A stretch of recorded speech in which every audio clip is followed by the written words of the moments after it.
Information technology code 402 का बहुत important chapter है। डिजिटल डॉक्यूमेंटेशंस, जैसे वर्ड पैड हम लोग पढ़ते आए हैं इससे पहले, या फिर MS वर्ड भी हम लोग इसको कहते हैं। तो ये बहुत इंपॉर्टेंट चैप्टर है। एग्जाम पॉइंट ऑफ व्यू से हम लोग पढ़ेंगे, ज्यादा डीप नहीं और ज्यादा कम भी नहीं, जितना टू द पॉइंट एग्जाम में पूछा जाएगा जिससे आप मैक्सिमम मार्क्स अचीव कर पाएंगे, बस उतना ही पढ़ेंगे। डिजिटल डॉक्यूमेंटेशन के बारे में सबसे पहले समझते हैं कि ये ऐसी प्रोग्रामिंग है माइक्रोसॉफ्ट कॉर्पोरेशन की, ऐसी प्रोग्रामिंग जिसको बस टेक्स्ट बेस्ड, कहां लिखे हैं, अच्छा, टेक्स्ट बेस्ड डॉक्यूमेंट्स है। मतलब कि आपको एक व्हाइट पेज दे दिया गया है। अब व्हाइट पेज आपके कॉपी भी होगा आप लोगों के पास, तो उस पर क्या करते हैं कि आप राइटिंग करते हैं, कुछ भी लिख देते हैं इस पे। तो जो भी टेक्स्ट आप कीजिएगा वो करना होता है हमको सॉफ्टवेयर के माध्यम से। कंप्यूटर में हम तो खुद से अपने हाथ से कुछ लिख नहीं देते बिना सॉफ्टवेयर के। सॉफ्टवेयर एक तरीके से उसका आत्मा कहा जाता है कंप्यूटर का। कंप्यूटर है आपके पास, बैटरी है HP का, डेल का, सब कुछ का, लैपटॉप है, कंप्यूटर है आपके पास, लेकिन ऑपरेटिंग सिस्टम नहीं है। चलिए ऑपरेटिंग सिस्टम भी है आपके, अच्छा सिंपल सा लॉजिक कि बहुत सारे लोगों के पास लैपटॉप्स होगा, मोबाइल फोन्स भी होगा। मोबाइल फोन है, मोबाइल फोन है, मोबाइल फोन में इनबिल्ट रहता है कैमरा, कैमरा इनबिल्ट रहता है ना। अब मान लीजिए कि कैमरा इनबिल्ट है, लेकिन वो उस कैमरा को खोलने के लिए कोई आपके पास सॉफ्टवेयर नहीं है। कैमरा किसी काम का है क्या? वो जो कैमरा दिया हुआ उसका कोई काम कर पाएंगे हम? ना सेल्फी ले पाएंगे, एक फोटो तक नहीं क्लिक कर सकते हैं।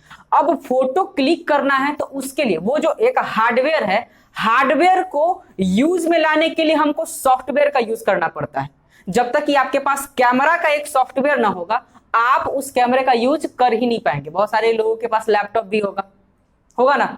अब उस लैपटॉप है, अगर लैपटॉप में आपको कैमरे का सॉफ्टवेयर आप इंस्टॉल नहीं किए हुए हैं तो उस कैमरे का कोई यूज नहीं है आपके लैपटॉप में। कभी कभी सॉफ्टवेयर में बग आ जाता है जिसकी वजह से कैमरा खुलता ही नहीं है, फ्रंट कैमरा जो होता है उसका। तो सॉफ्टवेयर बहुत इंपॉर्टेंट रोल प्ले करता है किसी भी कंप्यूटर में। बिना सॉफ्टवेयर के काम चल ही नहीं सकता है कंप्यूटर का।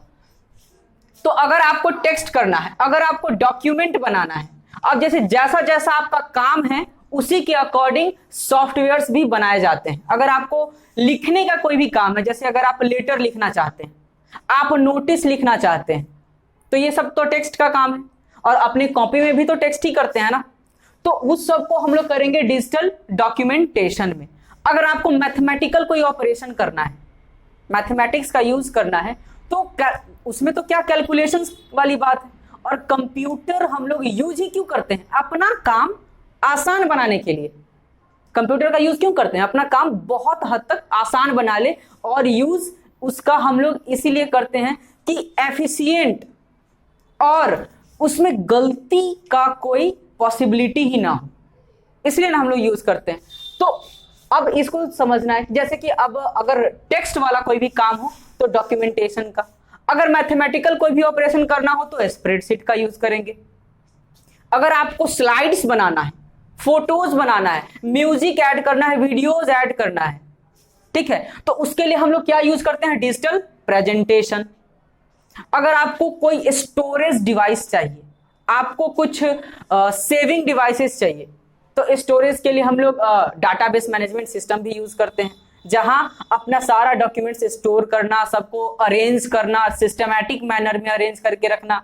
जैसे कॉन्टैक्ट्स आप लोग देखे होंगे अपने मोबाइल फोन्स में, मोबाइल फोन्स में आपको जैसे जैसे नंबर मिलते जाता है वैसे वैसे सेव करते जाते हैं। किसी का नाम P से है, किसी का नाम C से है, किसी का नाम D से है, अल्फाबेट्स में किसी भी नाम से आप सेव कर लेते हैं। लेकिन जब आप कॉन्टैक्ट्स खोलते होंगे तो वो आपको A to Z मैनर्स में दिखाता है, A to Z दिखाता है ना, जिससे काम आपका आसान हो जाता है। किसी भी नाम को सर्च करने में बहुत कम टाइम लगता है। अब मान लीजिए कि सफल्ड हो पूरा कॉन्टैक्ट्स, किसी का नाम P से हो तो वो पहले होगा, जो पहले सेव किए, बाद में सेव किए, बाद में सेव किए, फिर सेव करते गए। अब उस कंडीशंस में आपको सर्च करना एक कॉन्टेंट्स बहुत ज्यादा हार्ड हो जाएगा कि नहीं? तो डाटाबेस का काम ही यही होता है कि जो आप डाटा जो डाले हैं उसको अरेंज और सिस्टमैटिक मैनर में दिखा देगा। ए से जाएगा, B C D E F G, Z तक जाएगा, आसानी से आप सर्च कर सकते हैं या फिर खोज भी कर सकते हैं वहां से। तो काम जिसका जैसा रहेगा उसी के अकॉर्डिंग हम लोग करेंगे। फिलहाल हम लोग डिजिटल डॉक्यूमेंटेशन पे चलेंगे कि जो भी टेक्स्ट वाला जो काम होगा, डॉक्यूमेंट्स वाला जो भी काम होगा वो कहाँ करेंगे, डॉक्यूमेंटेशंस में।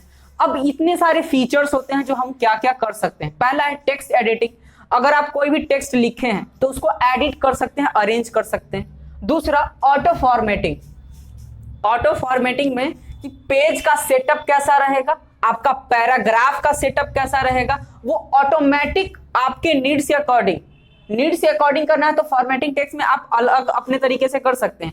एक होता है जैसे सेल्फी उल्फी लेते हैं ना, सेल्फी उल्फी लेते होंगे तो एक ऑटोमेटिक होता है एडिटिंग, वो सारा पेंटिंग वेंटिंग करके आपको दे देगा अगर आप एडिट करना चाहते हैं। तो एक ऑटोमेटिक होता है और एक मैनुअल टाइप का होता है जो हर एक को, किसी का कॉन्ट्रास्ट बढ़ाए तो किसी का फेशियल बढ़ाए, किसी का कलर बढ़ाए, तो अपने अकॉर्डिंग जैसा आप चाहते हैं एक ऑटोमेटिक करके दे देता है। यही ऑटोमेटिक टेक्स्ट है। पैराग्राफ कैसा रहेगा, कंप्यूटर अपने अकॉर्डिंग इसको सेट कर देता है। फॉर्मेटिंग टेक्स्ट, किसी का फॉन्ट आप किस तरीके का चाहते हैं, फॉन्ट का कलर कैसा चाहते हैं, फॉन्ट का साइज कैसा चाहते हैं, फॉन्ट कैसा।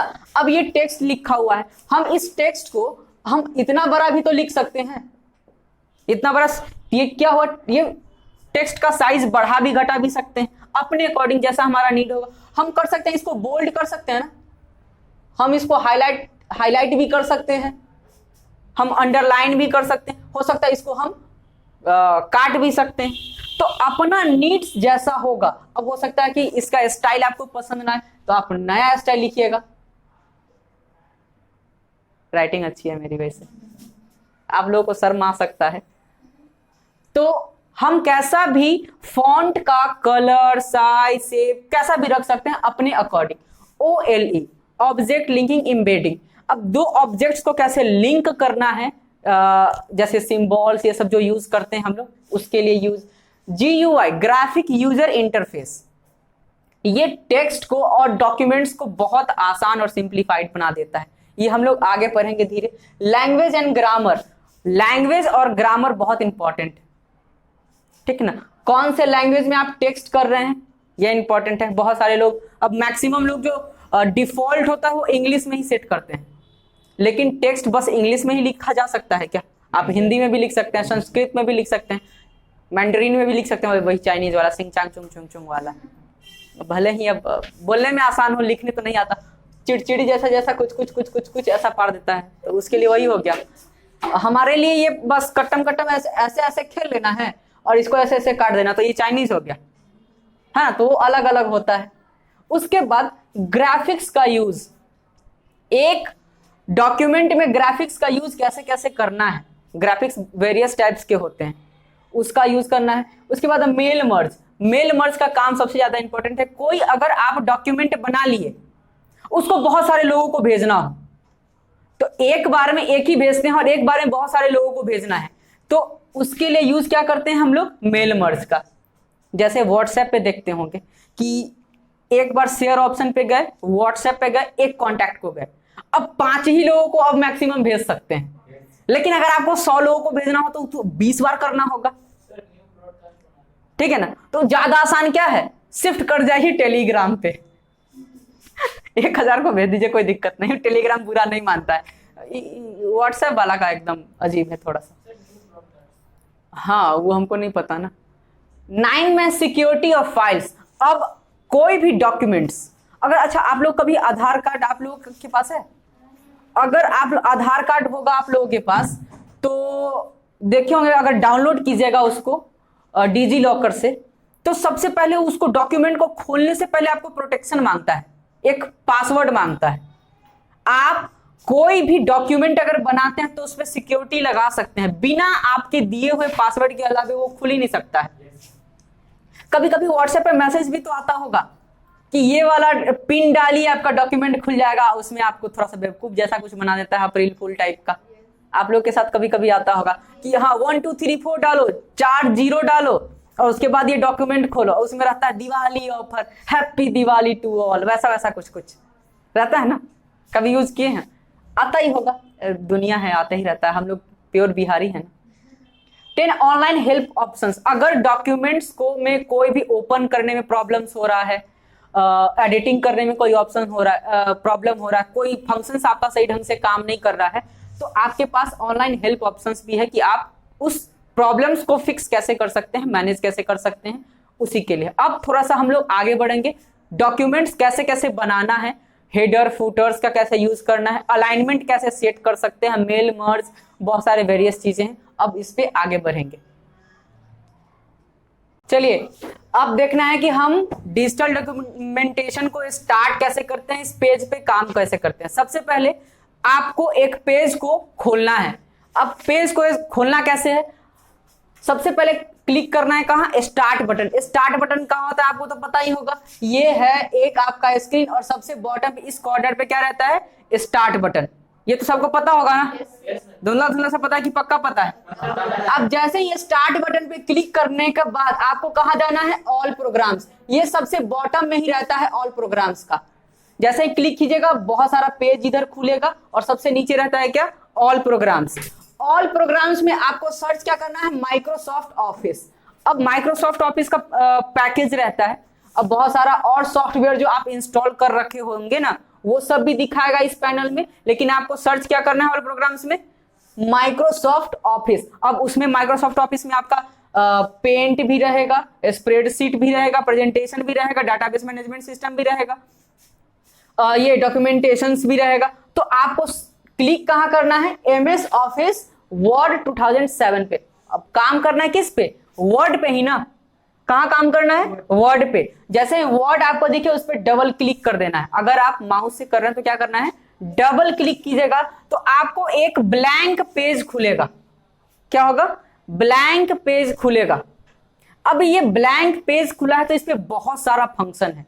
अगर आप पहली बार यूज कर रहे हैं तो आपको समझना ये जरूरी है कि इस सबका काम क्या है, ये सबका बेसिकली काम क्या है। सबसे पहले ये जो ब्लैंक वाला पार्ट दिखेगा इसको हम लोग कहते हैं वर्क एरिया। क्या कहते हैं, वर्क एरिया। सारा जो एडिट का काम होगा ना, सारा जो राइटिंग लिखेंगे सारा काम होगा यही, सारा काम क्या होगा, यही।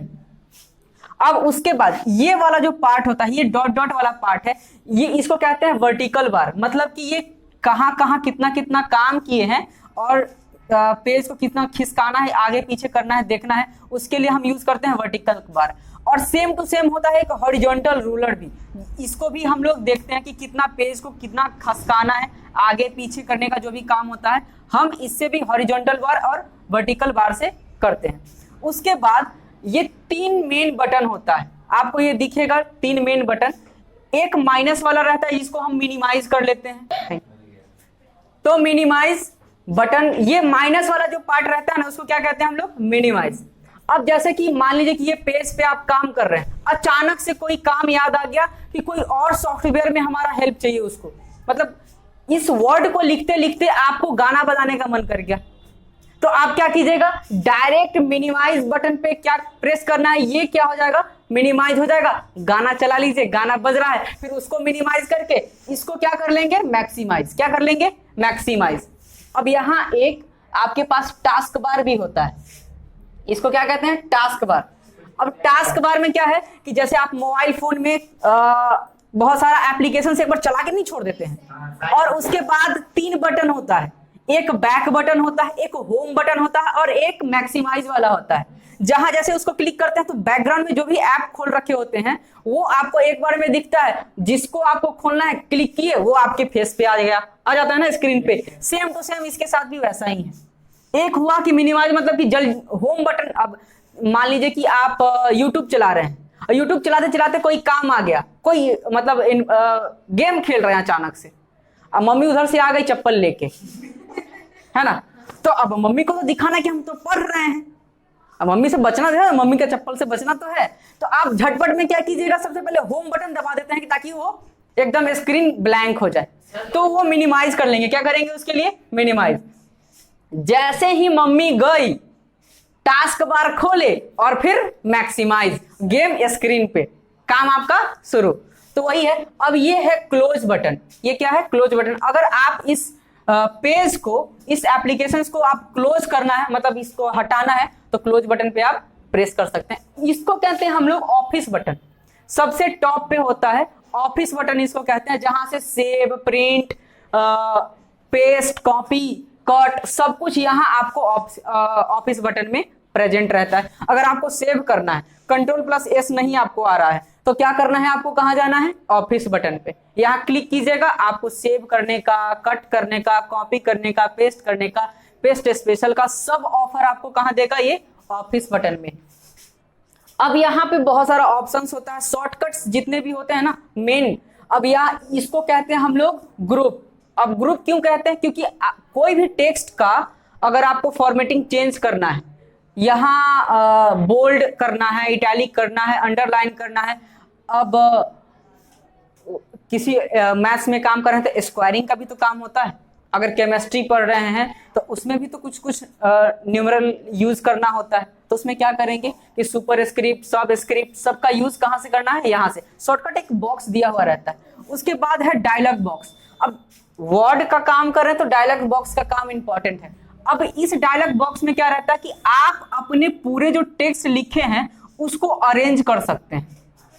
आपको पता है कि जब एक लाइन लिखे, अगर एक नंबर में देके कुछ लिखे, फिर 2 नंबर में लिखे, 3 नंबर में लिखे, तो आपके लिए इंपॉर्टेंट क्या हो जाता है कि हर बार आपको ये नंबर देना पड़ेगा। नंबर दिए, ये लिखे, फिर नंबर दिए, फिर लिखे। काम को आसान बनाने के लिए यहाँ पे एक ऐसा बटन होता है, ऐसा बटन डायरेक्ट अगर इसको आप क्लिक कर दिए ना, तो जैसे ही एक नंबर में ऑटोमेटिक आ जाएगा। एक टेक्स्ट लिखे, एंटर प्रेस कीजिएगा, फिर ऑटोमेटिक ये 2 नंबर देके यहां से शुरू हो जाएगा। फिर जैसे ही कुछ लिखे, एंटर प्रेस कीजिएगा, ऑटोमेटिक 3 लिखा जाएगा। तो ये नंबरिंग वाला जो काम है आपको बार बार करने की जरूरत नहीं पड़ेगा। ये आपको ये जो डायलॉग लॉन्चर है ये आपको बहुत ज्यादा सपोर्ट करता है, हेल्प करता है। अब मान लीजिए कि पैराग्राफ, हम टेक्स्ट का साइज है, यहाँ डिफॉल्ट जो टेक्स्ट होता है यहां से शुरू होता है। काम हमको क्या करना है, यहां से शुरू करना है, यहां से शुरू करना, क्योंकि हमको एक पेज में बहुत सारा चीज लिख देना है। पेज तो अपना एरिया बाउंड कर लेता है पहले ही, है ना। अब जैसे कि आपके पास कॉपी है ना, आपके पास सबके कॉपी है, लेकिन पेज में पहले ही बनाया हुआ कि आपको लिखना कहां से है। जैसे एग्जाम्पल में देखिए, ये कॉपी है, कॉपी में आपको बता दिया कि आपको लिखना कहां से है, यहां से। ये तो अपना जो भी इसको मार्जिन लेना था ये तो लेके बैठा हुआ है ना। लेकिन आप चाहिएगा तो आप यहां से लिखना शुरू कर सकते हैं कि नहीं कर सकते हैं, आपको कोई रोक लेगा। अगर आपको एक ही पेज में बहुत सारा चीज लिखना, जैसे कभी कभी एग्जाम में आपको चीट बनाना पड़ता है, अब चीट में भी यहां से लिखिएगा तो कितना लिख पाइएगा। तो काम आसान बना कि अब यहां से लिखेंगे और एक ही पेज में बहुत सारा चीट बन जाए, बहुत सारा आंसर लिख ले, तो उसके लिए क्या करना होगा कि आपको यहां से लिखना होगा। लेकिन कंप्यूटर में, कंप्यूटर भी डिफॉल्ट आपको यहीं से देगा लिखने के लिए, लेकिन हमको अगर लिखना है यहां से तो ये डायलॉग लॉन्चर आपका हेल्प करेगा। तो एक बात तो पल्ले पड़ गया कि डायलॉग लॉन्चर का क्या काम है। ग्रुप में हम फॉन्ट, जैसे कि स्टाइल जो हम आपको बताए थे कि स्टाइल कैसे कैसे फॉन्ट का चेंज करते हैं, यहां से काम कर सकते हैं। हॉरिजॉन्टल रूलर्स बताई दिए। यहाँ एक क्वेश्चन मार्क रहता है जिसका काम होता है हेल्प। कोई भी दिक्कत हो रहा है तो आप हेल्प बटन पे प्रेस कीजिएगा, बहुत सारा वो ऑलरेडी सेटअप करके रखता है कि कौन कौन सा दिक्कत आपको आ रहा होगा, तो उस पर क्लिक कीजिए, उसका सॉल्यूशन आपको बताएगा। ठीक।